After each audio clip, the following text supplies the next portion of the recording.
Father Moo again and again. You know I had to do it to him. You know.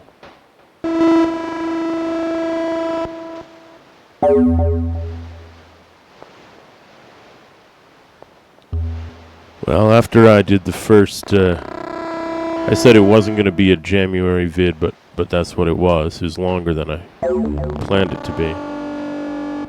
But I was happy enough with it. Still trying to get some of the levels right here. It's the new setup, but it's all good. It's all good.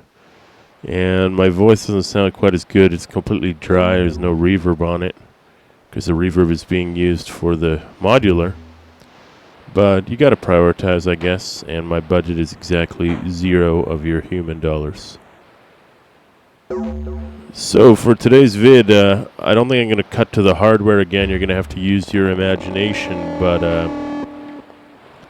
I do have the Zoom hooked up now. Amazingly, just before I started, I discovered that it has a tap tempo function. So not only that, but when you tap the tempo, it tells you what the tempo is in BPM. So for today's video, I'm going to make a new patch from scratch, and we're going to make it at the same tempo that the Zoom is set to, and it should all work out perfectly. That's convenient. I didn't know it had a tap tempo, and therefore I thought I was going to have to use like a BPM delay calculator to do the math on that, but I don't have to, so that's great. So yeah, this one is going to be, if you haven't seen one of the Nord Modular streams before, we start off with just an old patch like this, just for some sounds at the warm-up. This is an old weirdo called Bass Skull, because it's a bass note that destroys people's skulls. And today, this one is, as soon as we start doing a new patch, heck, let's just go for it. Here we go. Patch new. Now it's just my voice until we actually generate some sounds. But the goal here is not just to make only music like I usually do with the Eurorack or the keyboards, but to try to explain what I'm doing. And if you don't have a Nord Modular at home, which most people probably don't, you can do it on, what's that synth that they use in the browser? You know what I mean. Oh, I'm blanking on the name right now. It's like a Eurorack synth, but it's done all in the computer, and a lot of the modules are free. But you could build the same things I build in Reactor or in a Dopefer system or any modular system with similar modules. So yeah, I mean, this ain't the most advanced modular class. It's probably between beginner and medium level, but I've just used this system for so long that I can kind of get where I'm trying to go, so that's a plus. And also we have it all here on one screen, and it should be, with a little bit of boring voiceover from yours truly, me, Father Moo, should be able to figure out what I'm doing. And since we're starting from nothing here, should be even clearer. So let's build it up. The signal chain goes from left to right. So I'm starting at the end and working my way back. First of all, I got my 2 outputs with the output module. So again, the left channel will go to the dry sounds. The right channel will go to the Zoom delayed sounds. I'm just going to turn the Zoom off right now. And if by some miracle you have the Zoom MS-70CDR at home, it's a very popular pedal actually. More people have that pedal than have the modular. We're currently using just one effect. It's called Tape Echo 3. I found Tape Echo 1. I didn't see Tape Echo 2, but I haven't read the manual in a very long time. And of course, our tempo is going to be 99 BPM for this one, so it's not really dub techno. Again, it's more in the style of the German musician Pole, Stefan Betke.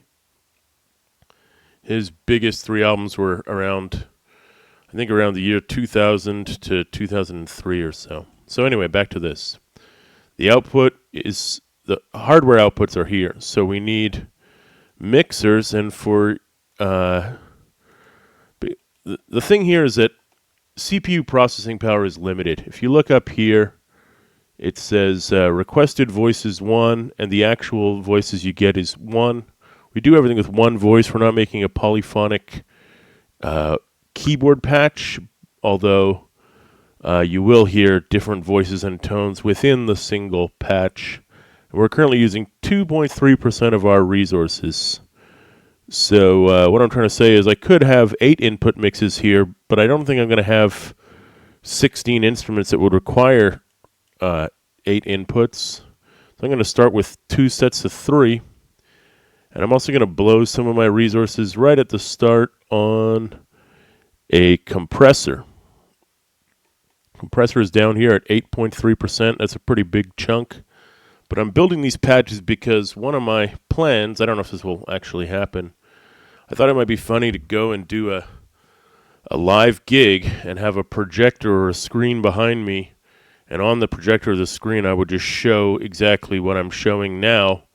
I probably wouldn't start from nothing, and I wouldn't have the mic to explain what I'm doing. But as I built a patch up and added and subtracted modules, my visuals would just be, what you're seeing on the screen right now.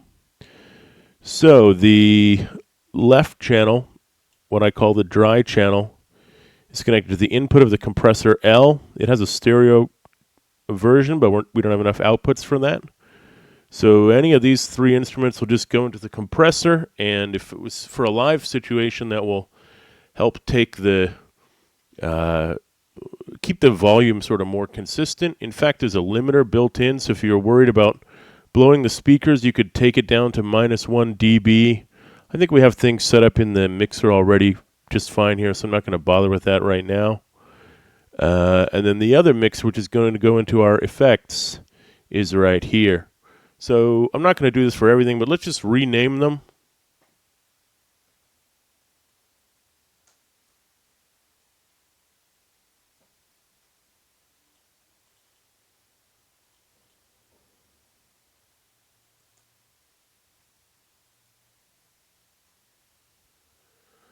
So yeah, there's the dry sounds on top and the FX sounds on the bottom. Okay, so let's drop back over to the far left. In the far left, I like to put the clocks and the sequencers. You don't have to put things where I put them, but since I'm trying to do this for people who might be learning or trying to gain knowledge about how to do things, it's just easier to have them all vertically arranged. Most hardware modulars aren't going to look like that, but it's fine. And we're probably going to need the same sequencers I used last time. Of course, we can do note sequences. Maybe we'll do that later. But for now, I'm going to make 2 event sequencers. I'm going to leave them at 16 steps for now. I send the 4 pulse per bar output to each of the clicks. And I always have trouble getting them to sync up, but I think what I'm supposed to do is send sync out from the clock gen into the reset in of both. And just to make it work better, I'm going to turn off the sequencer and start it. Now you can see the green lights are running in sequence. I mentioned some guys like Basic Channel and Scion as dub techno pioneers before. There's another guy I've been listening to a lot over the years. His name is Fluxion. I think he's a Greek producer. And he does at least some stuff with modular or semi-modular, I think. Anyway, the reason I mentioned him is because he will often make something that sounds very repetitive and straight with a bunch of 16-step or 32-step sequences. And then he adds just 2 steps to one of them, and the hats or the synths start to sort of drift out of time, but in a very interesting way. So I think we're probably going to hear some of that today. So we have those 2 running right now. We don't need all those 4 sequencer outputs, but I have the feeling we probably will. I'm going to build the same dub chord generator I built the last time. So OSC-B is the... Oh, you know what? I think that was a waste of resources. Let's just do it all with so-called slave oscillators. I think it's C. The dub stab is usually done with a sawtooth wave. And for simplicity's sake, I think I'm just going to... These can be set to different readouts. I'm going to make a similar... what did I make the last time? Last time I had this one up a minor step and then down a fourth to make a minor chord. This time, this one is at a fifth up, so I don't know if this will sound good, but I think I'm going to make the minor third in the root. So there it is, an octave down, and then 1, 2, 3 up at -9. So if this is in E, so this would be an E. It was not going to display that. And this one is going to be the fifth above E is B. This is going to be a low G at the bottom. That probably won't sound good. So I'm going to add one more just because I can. I'm going to make a 4-note chord and drop this one down a full octave. So that's a low E, a G above it, an E, an octave above the first one, and then a fifth above that. So now we're going to need an 8-channel mixer because we only have 8 and 3 available. I'm going to patch all the outputs, all the sawtooth outs in.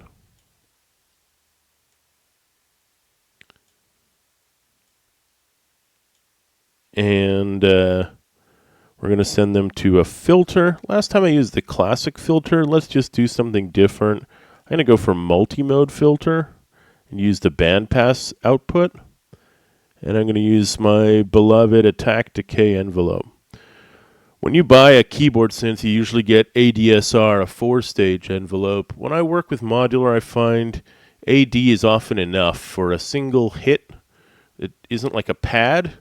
It's just almost like a percussive hit. This is like a synth stab, I guess you'd call it. You only really need an attack and a decay, and the exact length of the decay will depend on the tempo. We'll adjust that later when we're listening to it. The patch I made in the first session was a bit basic. I think we're going to start with more basic ones and then get complicated. Just looking at this light, you see how it's going from green to yellow? That means the mixer is overdriving a bit. So there's this little button here called a -6 dB pad. If I click that in, it's now only green. It's not getting into the distortion level.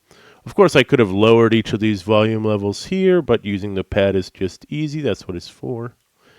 So although we're going to be less complex than we could be, we're going to spend some time tweaking the filter frequency today to make sure we get it right.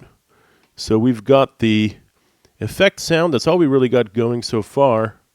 Just to bear with me in my voice here. We'll get some sounds going very soon. One of my plans for this one was I'm going to make a chord and a bass. That's not surprising. But for percussion, the last time I did a kick and a cymbal, which is kind of like a hi-hat, I'm going to use 2 expensive drum oscillator modules.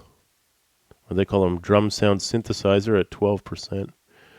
And I'm not going to do a kick or a hi-hat this time. I'm going to do a conga type sound.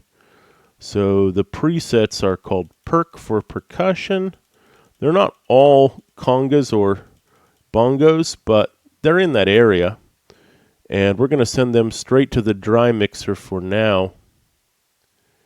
And let's mock up a little sequence and see if we get something going here. So everything's running smoothly. Let's look at, oh wow, look, we've already used 75% of all the resources.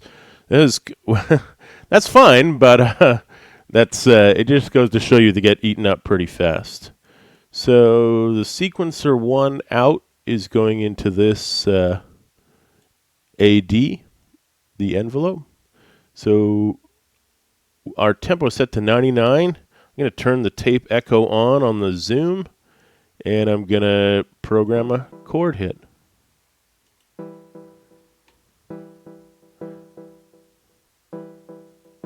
It's very quiet right now.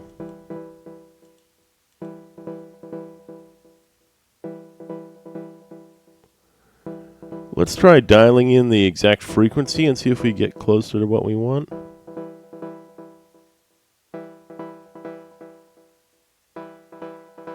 It's easy enough for me to make it louder. I just don't want to max out the whole, I don't want to overdrive my levels here. Let's take a look at the levels. Yeah, see, this guy is right up at the top.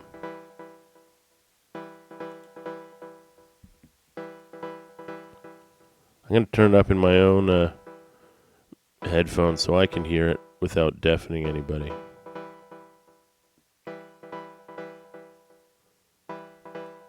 And I'm going to turn it down in the mix a little bit here.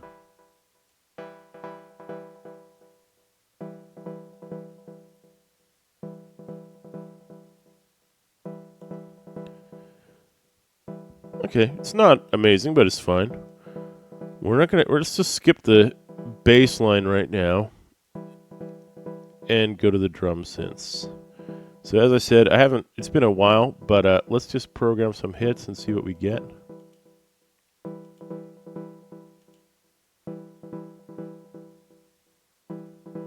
Oh, I gotta turn up the drums in the mixer. Here we go.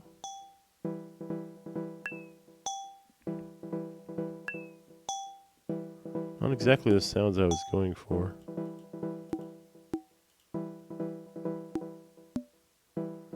Okay, that's better. In fact, now that I hear them, I wonder if they'll work better in the wet mixer. So let's just move them over here.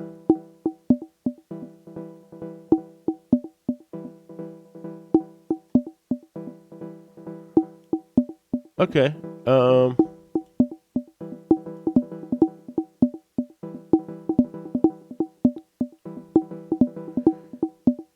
It's kind of tough because we don't have anything giving us a steady beat. Just bear with me for a sec here. I think I'm going to drop in our bass line, so let's make him our very cheap and affordable envelope. I'm going to plug him into the dry sounds for sure. He's not going to want to have the effects. And that bass is just a sine wave. I'm going to tune it down 2 octaves to -24. And I'm going to trigger that with this one. Here we go.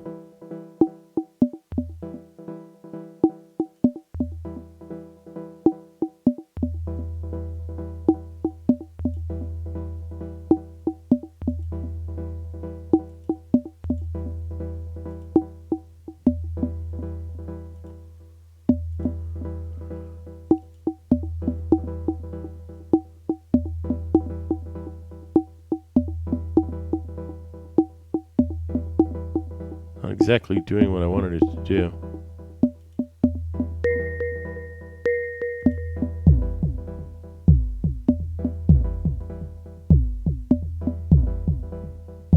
Okay, let's do some experimentation here. Perk 6 actually makes a good kick. So I've moved it and the bass line over to the dry sounds.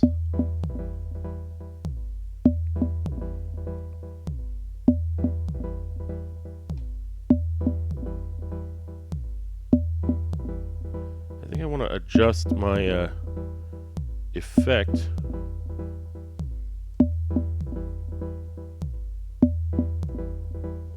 Unfortunately, you're not going to be able to see what the effects are actually doing, so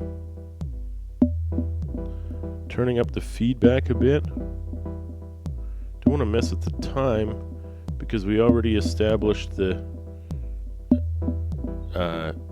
tempo is correct. Oh, I see what might be the issue. It looks like the sync was turned off, so let's try turning it on. Now we're talking.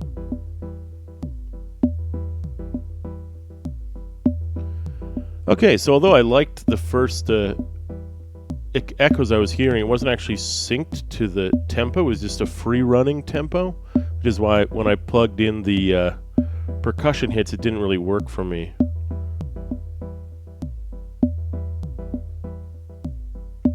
Let's try doing some different percussion hits there now.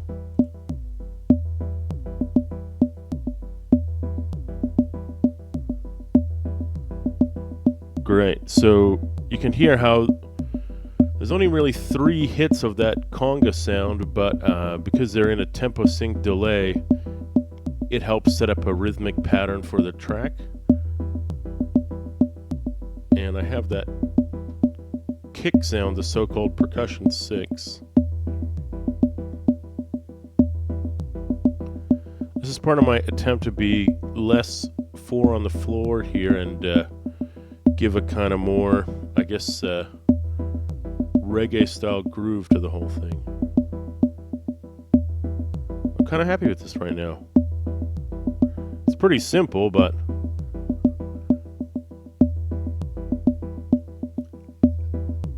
I'm going to see if I can find another place for a baseline.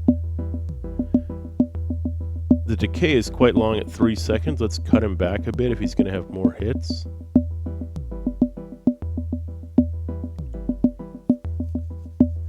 And a big part of this is just if you set up your tempo so that most of your hits are on 1, 3, 5, 7, and then just a couple of them like that offbeat bass hit on 4, it helps really establish the groove of the whole thing.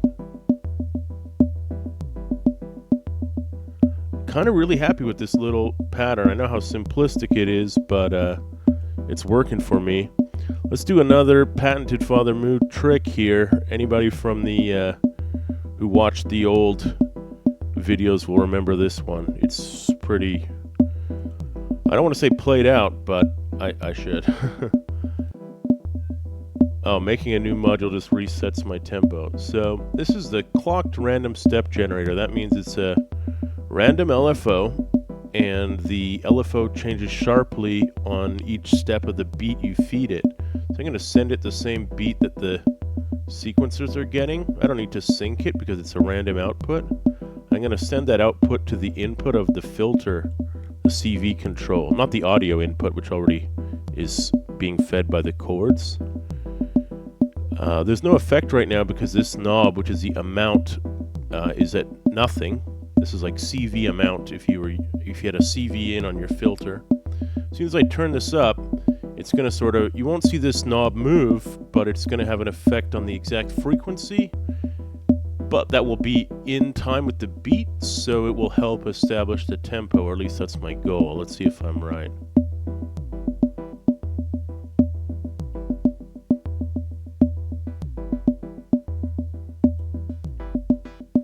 You can kind of hear it there.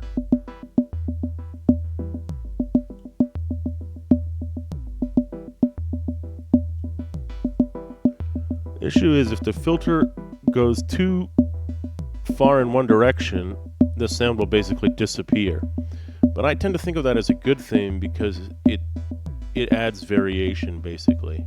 But we don't really have these 2 hits, so I'm going to put in another, at least 2 more hits, I think, to give it more to sort of bite into. There's also this knob, keyboard tracking. If you turn this to the right or up, it should match the filter setting to the notes it's being fed.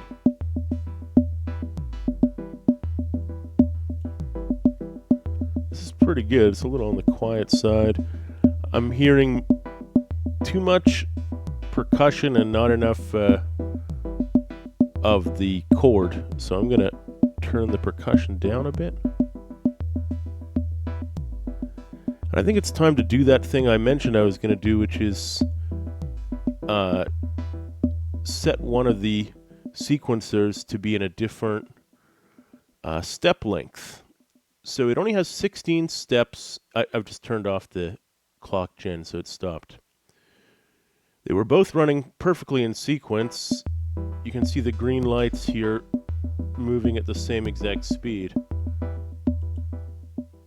But now I'm going to set this one to 20.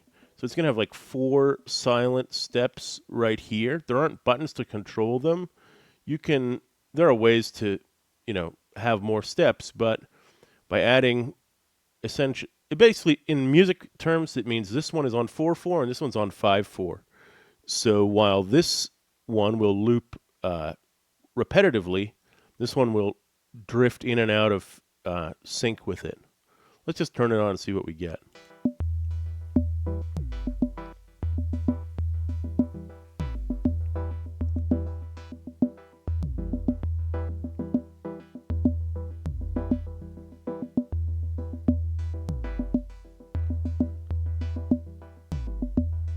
That's cool. I'm just going to try it a different way. Instead of 5/4, this is going to be 4.54. Let's try that.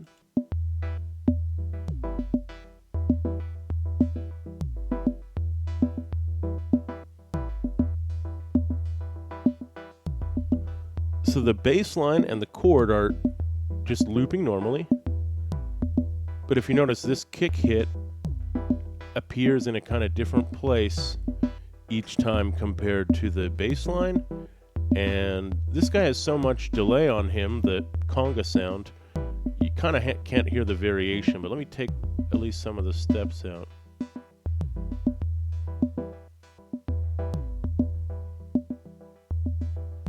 That's good.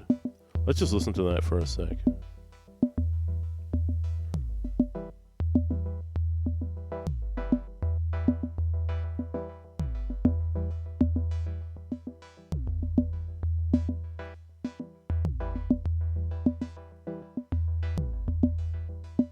Our level is still pretty good. I turned down the mic because I'm hearing some hiss in the mix, and this is kind of a cheap microphone. But I'm just going to turn off the mic again and just listen to the nothing but the synth by itself.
I was just messing around there a little bit. Switched the bandpass filter output to a low pass filter output. They're both fine.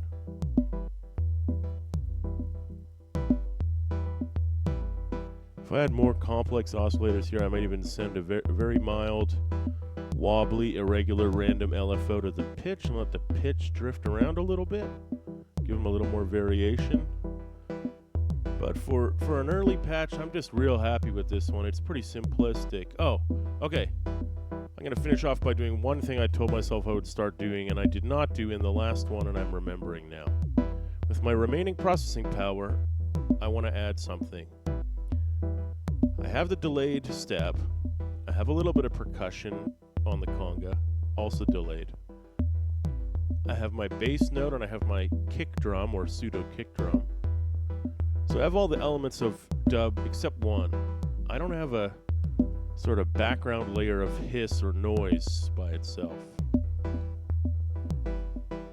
I should put this over with the oscillators, so let's move these guys up.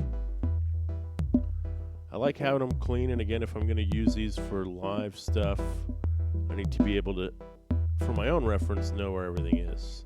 So there's a little noise oscillator at the bottom. He's a very cheap piece of gear.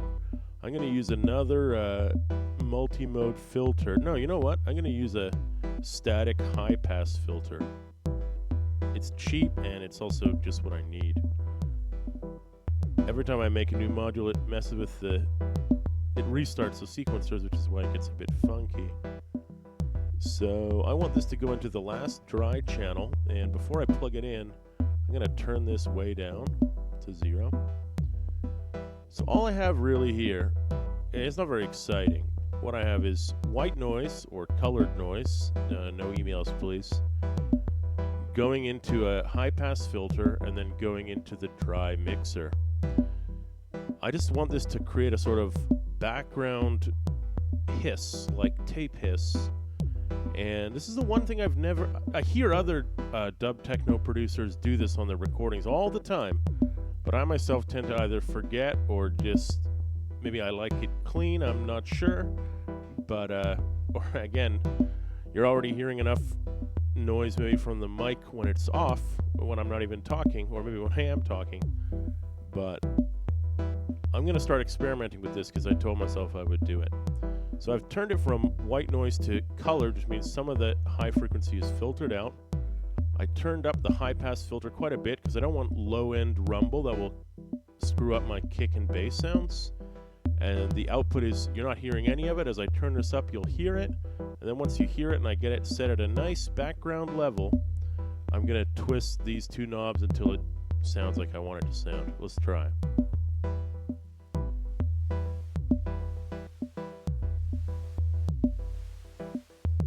I was worried the noise would be boring and static. I realize now that because it's going into the compressor, it's actually getting kind of like sidechained by the kick and bass hits, but it gives it some variation. So let's leave it in and just see what we get.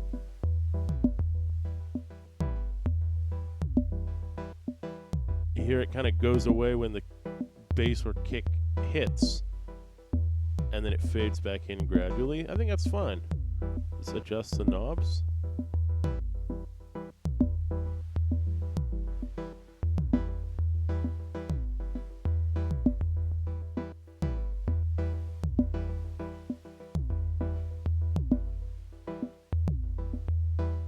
I certainly didn't want like a ocean waves type sound. What I got, and again, experimentation is awesome and you should try it, I got a bit of motion in it from the compressor. If I had actually done it the way I had it in my mind, I would have put another mixer after the compressor and fed the white noise in there. But again, the experimentation seems to work. The white noise has motion without being repetitive because, again, that kick drum hit is drifting in tempo, so as I said, it doesn't give you the ocean waves. Let's just listen to that, and I'm going to turn the mic off again so it's the good type of noise only.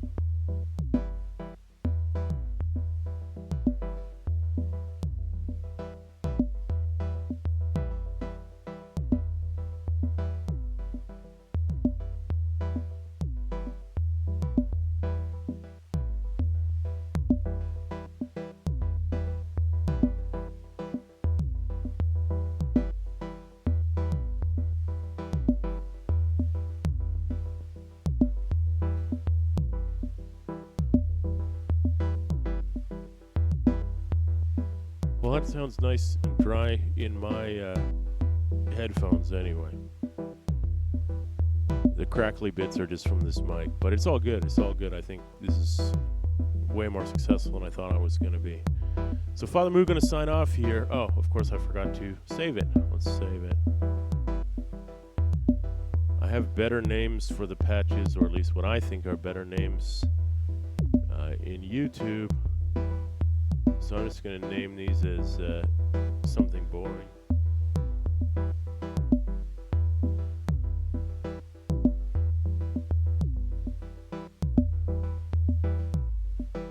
Here it's just called O2 Conga Dub. The numbers are so I can keep them in order. But this is what I was going for. This might be a bit minimal or boring for some people, and that's okay.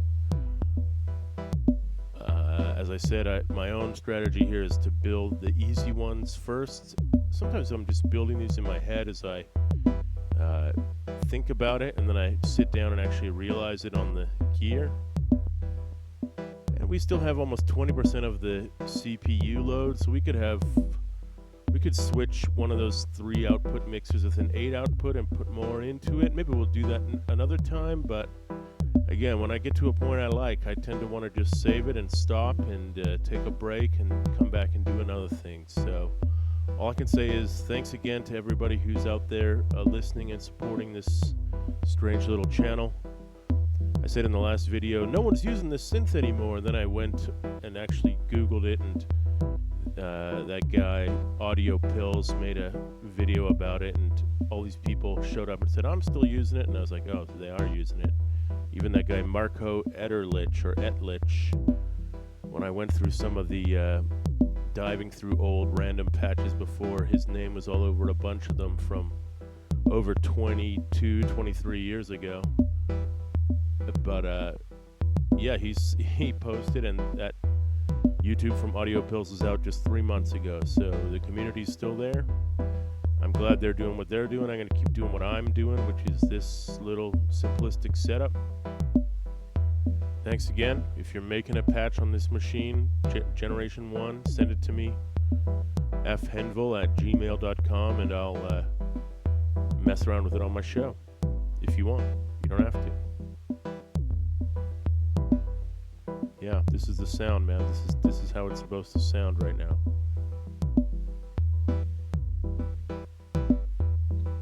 Peace from Father Moo.